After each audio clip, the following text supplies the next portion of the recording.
welcome to the Newsx Sunday Guardian Roundtable. Well, this week we're taking a focus on the economy. It started, of course, with the union budget that was presented on Feb 1st.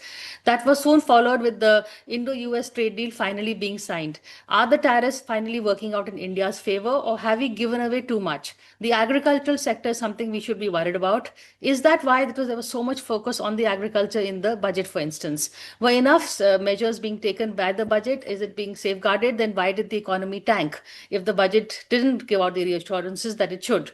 That is something I'm going to be discussing on the show today. Joining me on the program is M.K. Venu. He's the founding editor of the Wire.in. Dilip Cherian, he is a columnist, commentator, and a brand guru.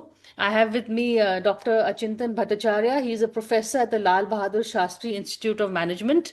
And Ashwini Kakkar, he is the chairman of the Ambit Group that advises financial institutes and investors. So I'll begin with you, Venu, first. What is your first reaction to the budget, really, or the state of the economy such as it? Has one, kind of balanced the other, the deal versus the budget? Well, Priya, the economy, state of the economy was very, very aptly and elaborately reflected in the economic survey, which expressed very serious worries about why India was not receiving foreign investments for the last year and more, both FDI and portfolio investments. And the economic survey is stated in so many words that it's a matter of concern that FDI, foreign investment inflows were drying up in an economy which had reasonably good macro fundamentals. There was reasonably good growth rate. And it's another matter whether GDP growth rate itself is being contested by many economists. But having said that, the economic survey clearly said that it said it needs closer examination why FDI foreign investment flows were drying up, and why the rupee was so badly underperforming, the worst performing currency in Asia in 2025. As you know, most of the major currencies have appreciated against the dollar. Rupee was the only one which had depreciated. So these were the conundrums, the backdrop in which the budget was presented. And as most analysts, observers said, the budget did not really address some of these core issues. It was like a patchwork of some 50 announcements, which seemed like which would have been announced in earlier budgets also. And insofar as the agriculture sector is concerned, I don't think there was anything substantive.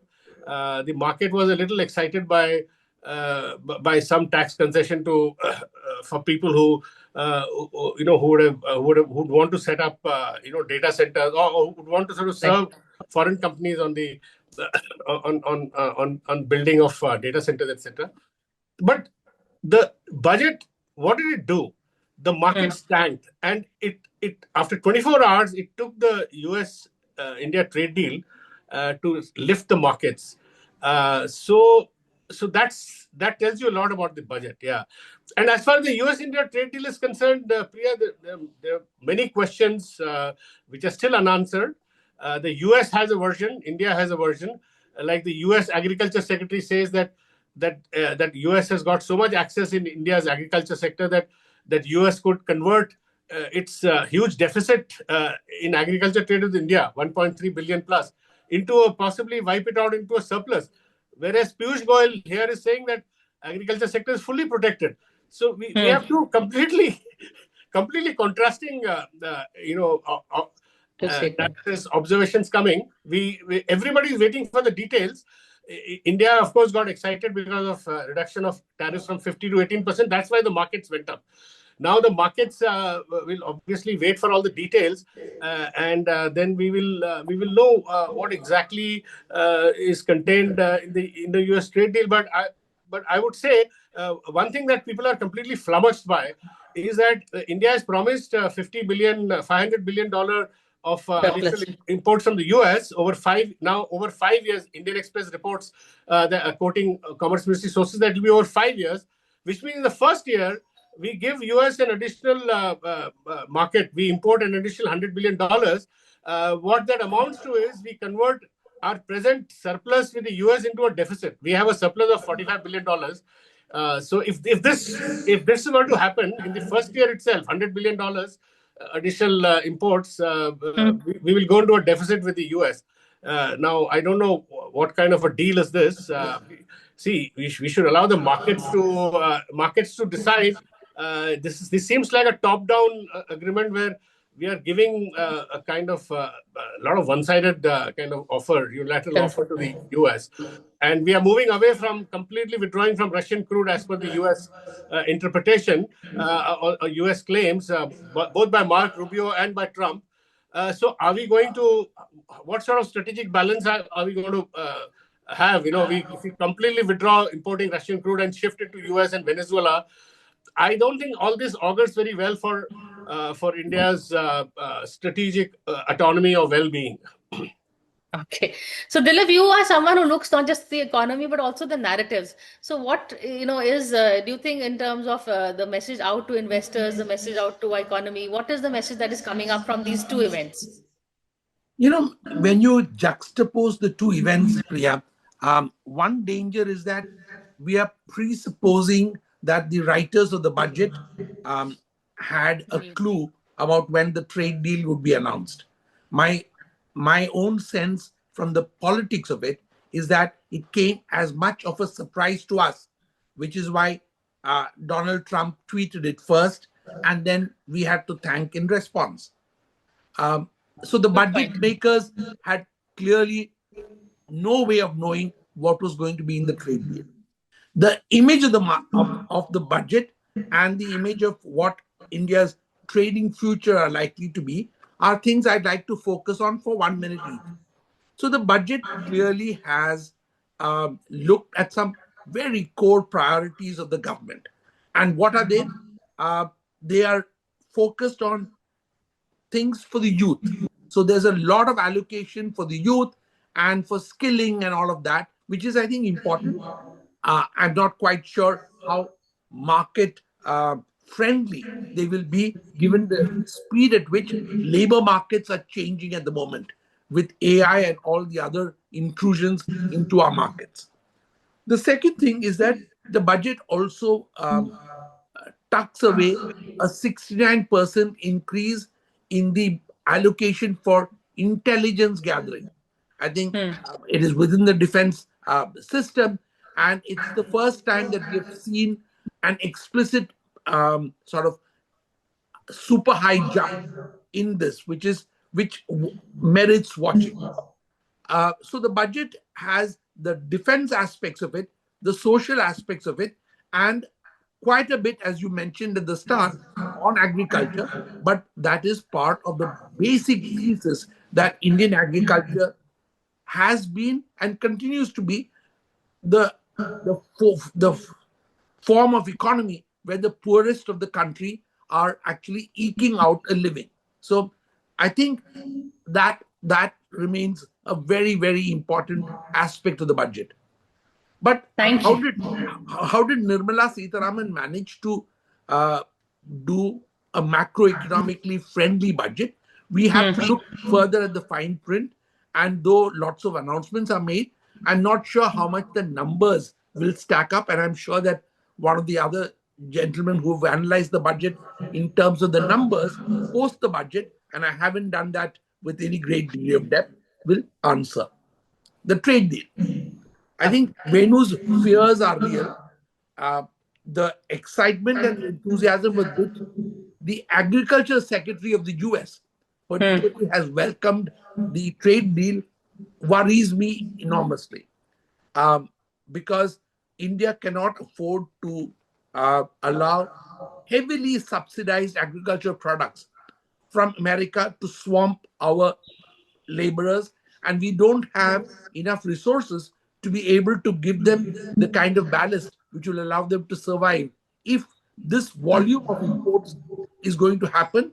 And it cannot happen only with industrial goods or with Agriculture. service imports. It's got to be a very large portion of that basket will be agriculture, and that should worry all of us. I'll stop here. Thank you, Dilip. And, I totally agree. In fact, Professor Bhattacharya, if you can answer, some questions that Dilip has also raised about the budget, and what is your first take on it? Thank you very much. I agree fully with Dilip what he has said. But this time, the government of India is in a mid situation where it is neither a post-poll budget nor a pre-poll budget. So they could do and address some of the issues which are crucial, which he told, yes, the creation of jobs and addressing some of the skills, etc., etc. So I feel it's quite a good budget, given the fact that economic survey has portrayed quite a resilient economy with a 7% growth, which is unprecedented in the global scenario. And in this global scenario, what matters, because government had forehand knowledge of, say, the US deal. So they could take the risk of stock market reacting adversely. They knew that after the deal, things will change. And that has happened in practice. But we don't know beyond the numbers of 15% tariff. These are headline numbers. We do not know what kind of strategic negotiations took place in the backhand deals. See, you have to protect, we have to protect, because agriculture is not growing sufficiently. There was no reforms for the past decades long, and MSMEs are also vulnerable. If you let US invade it, we are gone. So government is trying to say always that, yes, we are protecting our dairy industry, our agriculture, but the political developments, otherwise the statements by US Secretary of States, etc., they are pointing to a different kind of negotiating, which still going on. I think it is not concluded, apparent from the tariff numbers. So how India is strategically building those exclusion clauses, I must say. These exclusion clauses are the core how India is protecting its strategic interest.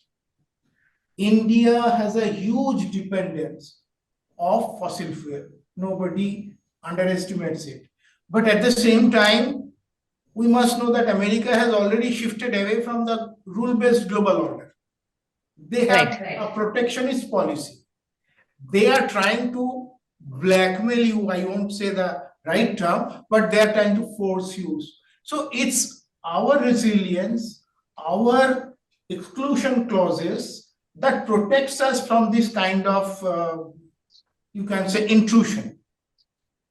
Economy, otherwise, from the other fronts, it's okay. But agriculture, having a 4% growth rate where a large number of people depends, is the core problem. I can't say Achilles wheel, but yes, it's a core issue which has to be protected. Whether it is dairy, whether it is food production, because we need food self-sufficiency. If you inundate India with soybean oil import from US, it's not going to solve our problem. Rather, it will weaken our economy. So the budget, I feel, has done a good job. They have addressed some core issues, and they have the guts to do it, maybe given the political stability. I won't go into the politics of it. Others will comment on it. But I'll only say that this budget and US deal and EU deal. So, Priya, is creating market for India. Yes.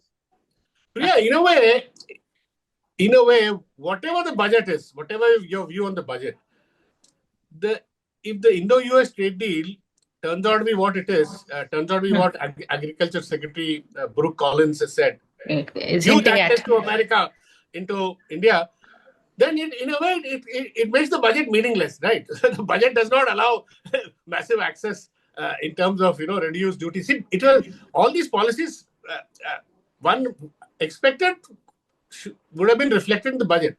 Budget does not lower agriculture duties or allow huge access. Now, the Indo-US trade deal does that. If it does that, then in a sense the budget becomes it becomes redundant, I would say, in the That's a context strong of word, but yeah. impact on our political economy. Okay. I may differ. Okay. Because you see, budget is a very short-term measure. Now, unfortunately, it has been made into a long-term strategic Document. statements. But that which is a government. inappropriate tool. That is a government's problem. That's not our problem. No, my problem is that budget as such is pushing some long-term reforms also.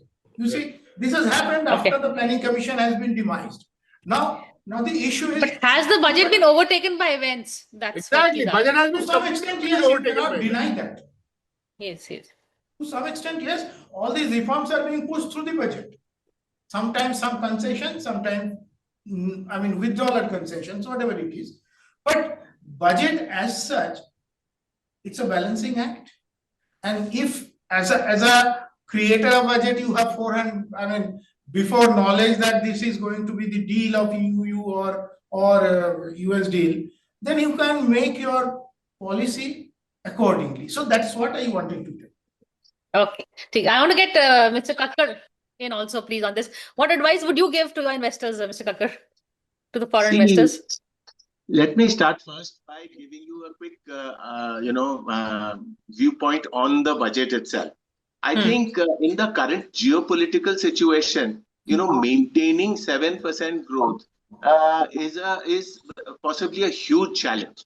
But at least the intention has been indicated that, let us continue on that path of a 7% growth, because that is very critical for our economy, very critical for lifting a lot of poor out of poverty. So I think that 7% growth, at least the attempt is to try and continue on that 7% growth. And the other thing is that, there has been a little bit of fiscal discipline that is displayed by the government, which is that, okay, we're not going to do this by printing more notes, printing more, just having a huge deficit. I think they're trying to bring the deficit down. The fiscal deficit, they are projected, will come down to 4.3%. They have projected that the debt to GDP ratio will come down to 55.6%. So I think this augurs reasonably well. Okay, last year they introduced something in manufacturing, especially for electronics and things like that. They put 20,000 crores in the PLI scheme. That was hugely successful. They have raised that to 40,000 crores. I think, this is also a bit of a positive. From the point of view that if we can use that money and then export more, very good for us. Again, last year the focus was more on manufacturing. This year, I feel at least that there has been a balanced view for services as well, because quite a few services have been at least addressed in some way. For example, tourism has been addressed a little bit. Orange economy, which is a futuristic part of economy, that has been addressed a little bit. Healthcare, sports, the focus is slowly also saying that, let's not only manufacture focus on manufacturing, let's also look at services. And agri, it is the sector that produces the least and needs a little more attention. I think there is an endeavor to take us towards high value agriculture, and especially in the light of the international, focus on like EU saying open your dairy and agri, US saying open your dairy and this thing. So I think, the areas where they come from are like almonds. We'll export to you our almonds, our pine nuts, our pistachios, our this, that. So we are saying let us strengthen our own thing in this so that we can compete on that. Okay. I'm going to take a break. Mr. Kakkar, I'll take a break and come back and ask you for your overall advice, but after a very quick break. So stay with us.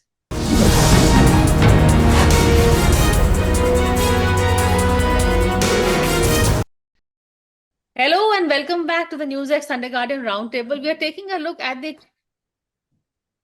budget and the Indo-US trade deal that has just happened. Venu, I will, so what is your basically, your overall takeaway at the end?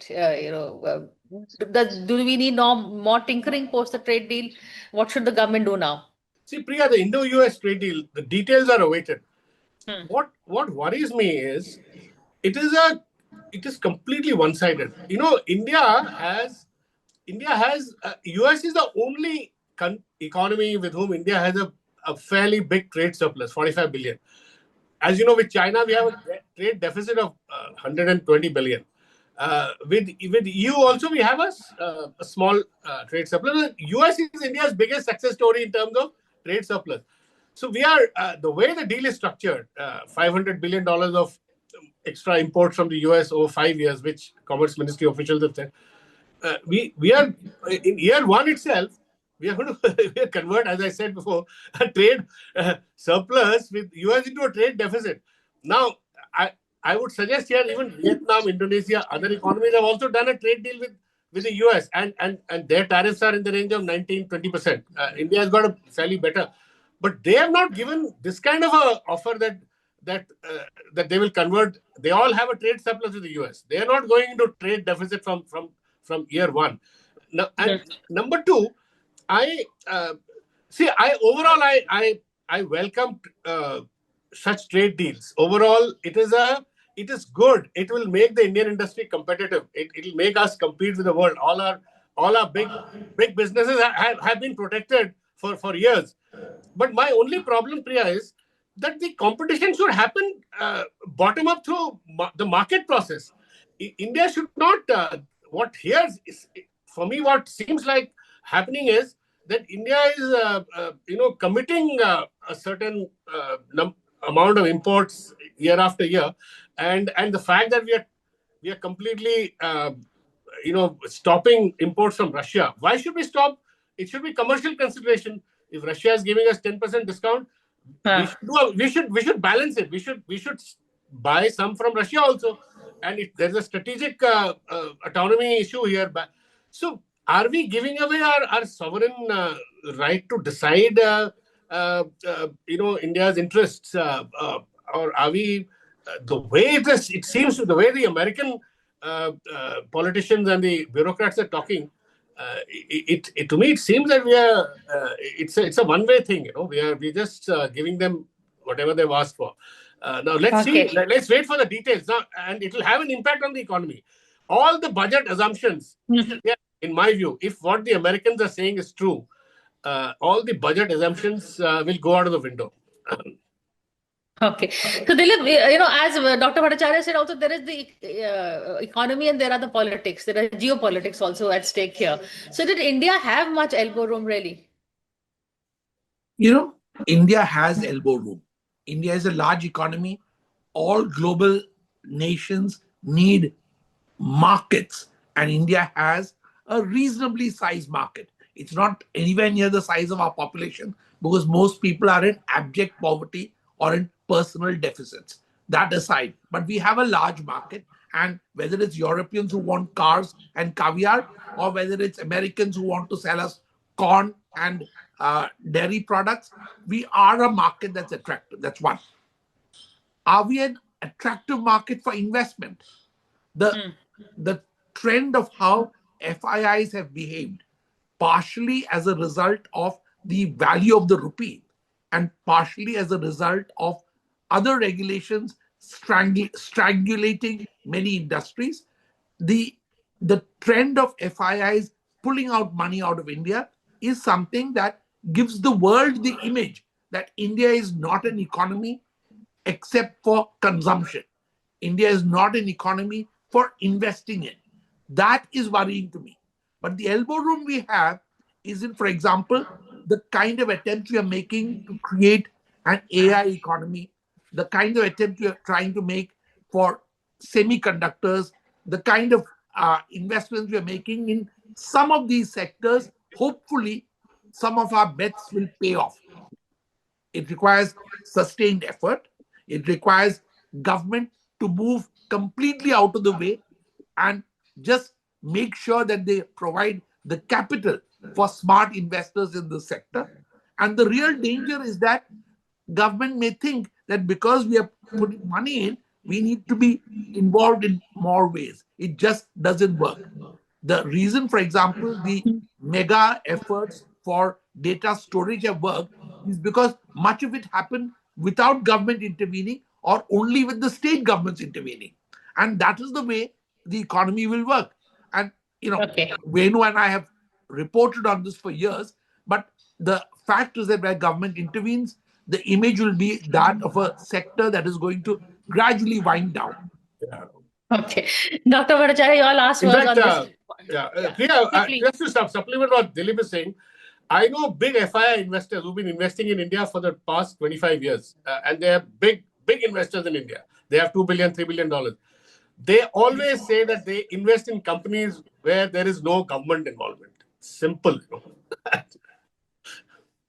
Dr. Bhattacharya, what do you say to that? Yes, I'll say FII investment is a hold-all term. How much capital formation you have out of this FII? See, you are investing in stock markets, fair enough. You are a fair weather bird, investing, making money, going out.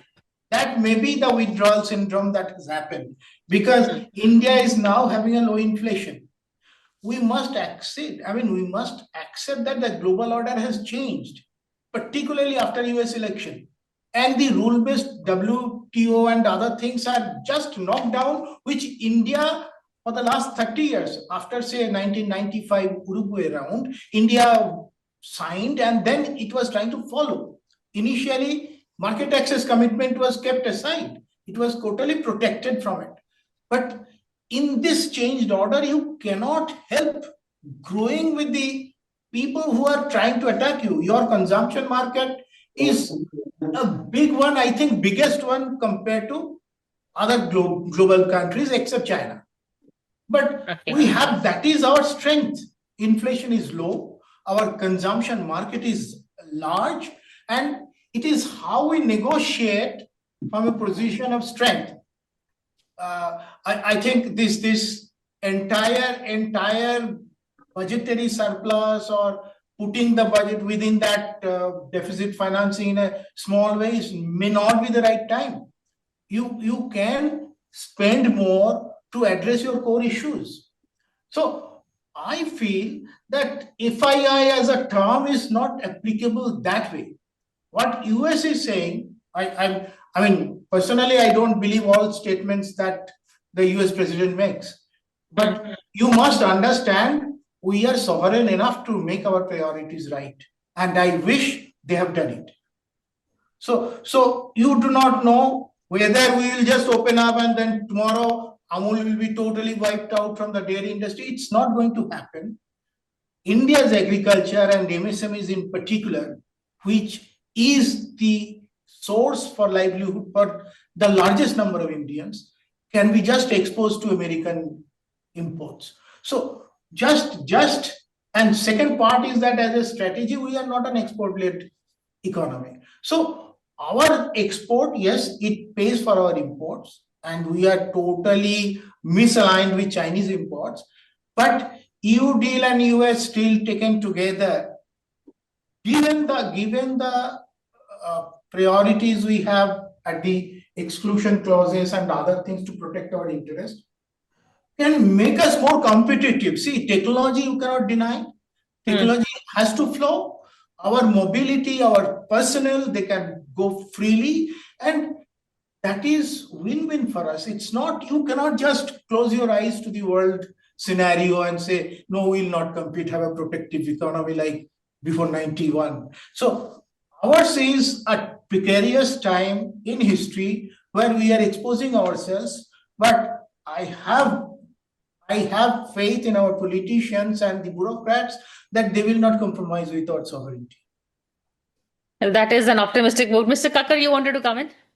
Yes, I mean, I just wanted to say that, look, as far as the 500 billion is concerned, we are importing oil from other countries. Now, if part of those imports can be directed in the direction of either Venezuela, which has actually better quality oil, or the United States, or gas imports or something like that, then part of that 500 billion deficit could get easily kind of converted into a surplus. And in the current situation, with our shrimp exports and our leather goods and our textiles and other things under severe strain for the last 1 year, I think, this almost $35 billion worth of exports that we had, they have trickled down to less than one-fourth to the United States. I mean, we are trying to find other markets, and these are labor-intensive industries. So I think we cannot afford to let these people die or these things, go in the wrong direction. So I think we are also a little bit pushed into making a kind of a deal with the United States. And if we do it smartly, and as I think, some attention has been paid to all this. And if we do it smartly by saying, okay, part of the oil imports which we are doing, let's say from the Middle East or from Iran or from Russia, part of those, if we can also do from, let's say, Venezuela or United States, that 100 billion a year with already a huge surplus that we have in our favor is not going to be earth-shattering. And yes, I think Dr. Bhattacharya's point of, agriculture and Venu's point of making sure that, we're not giving away too much, I think those are very important points. And I think we cannot let billions of people who are involved in the agriculture sector also suffer. So I think this would have been borne in mind by the negotiating teams, and I'm sure they'll come up with at least, if not the father of all these, at least a paternal deal for the nation. So, Well, okay, let's wait for the fine print, as they say. But on that note, thank you so much for joining me in this discussion. Thank you. And we're going to keep an eye on the economy. That is Thank you. of great Thank you thank very you. much. thank you, Priya.